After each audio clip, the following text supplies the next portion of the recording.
What's good, y'all? Slime Green Beast. This is an FO Studio leveling tutorial. Just gonna talk about leveling for beginners, and leveling is moving things to level out the sound, moving knobs to level out the sound.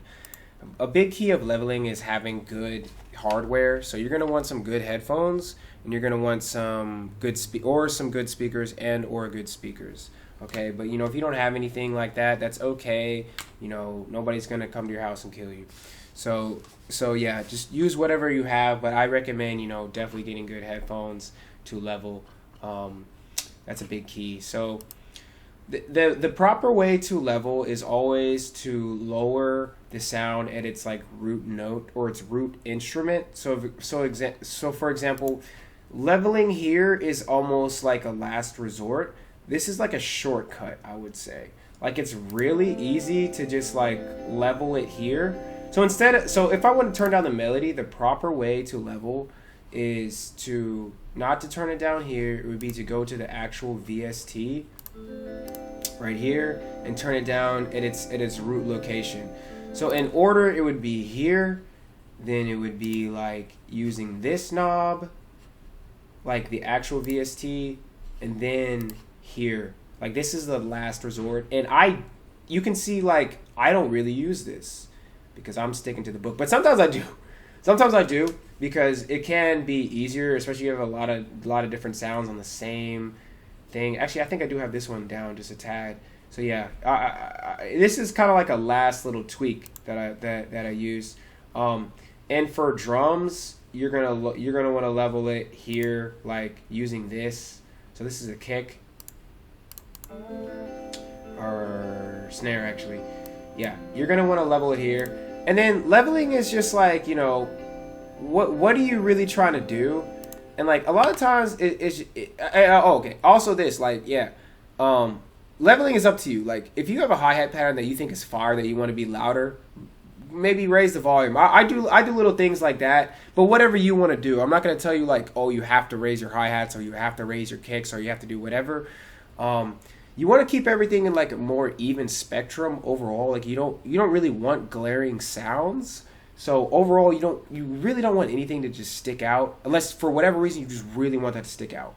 But that's like a general rule of thumb. Like, you want everything to be level. Like, it is called leveling. You want everything to be kind of even. You don't really want anything to stick out. But within the stick out, some things you probably want to have louder than other things. So we talked about the spectrum. Basically, you want everything to be even. You don't want anything to stick out. And you want to use your ears. Don't use your eyes. Use your ears first and then your eyes, I would say, when you're mixing. And that's the cool thing about mixing too. And let's just look at a beat real quick. Let's look at this real quick. You can use a fruity limiter. This is a good leveling tool to like even things out, make sure nothing's like peaking or doing too much. So just by looking off this, you can kind of tell like the kick is just sticking out a lot. And realistically, I would probably turn this down based on this information right here.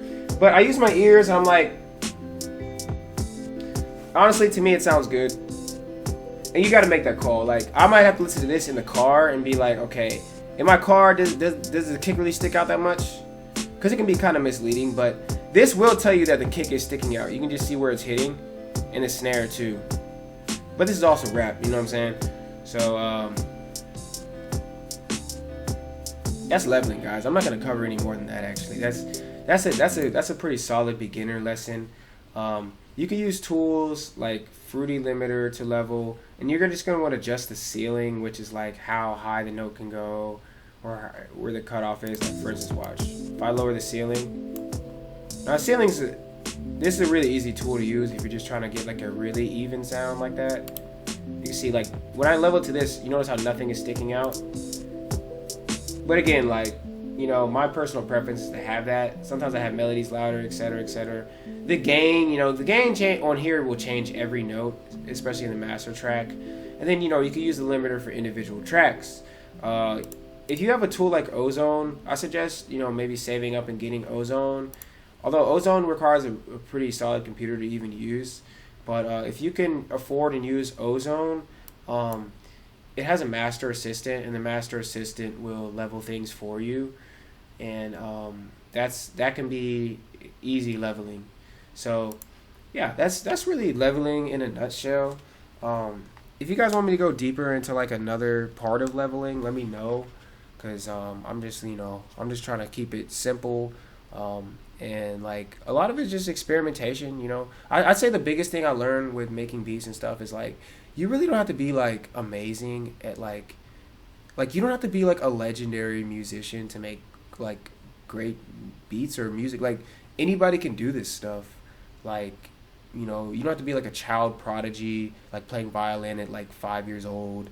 Like you can do this stuff. Um, you just gotta practice and experiment. Like if you don't try any of these tools, you're never gonna know how to use them. So just try the different mastering tools. I think there's like an entire section here dedicated to mastering. If you sort by categories, I could be totally freaking wrong. But like, look, I mean, there's gain stuff, mastering. That's Ozone though. Yeah, just try like all this stuff. Dynamics. This is a lot of mastering and mixing and leveling tools here. Yeah. So, thank you guys for watching Slanger Beats. Make sure you guys check out the How to Make Beats book brought to you by Slanger Beats, available on Amazon. Y'all take care, man. Peace out. Shall we? Yeah.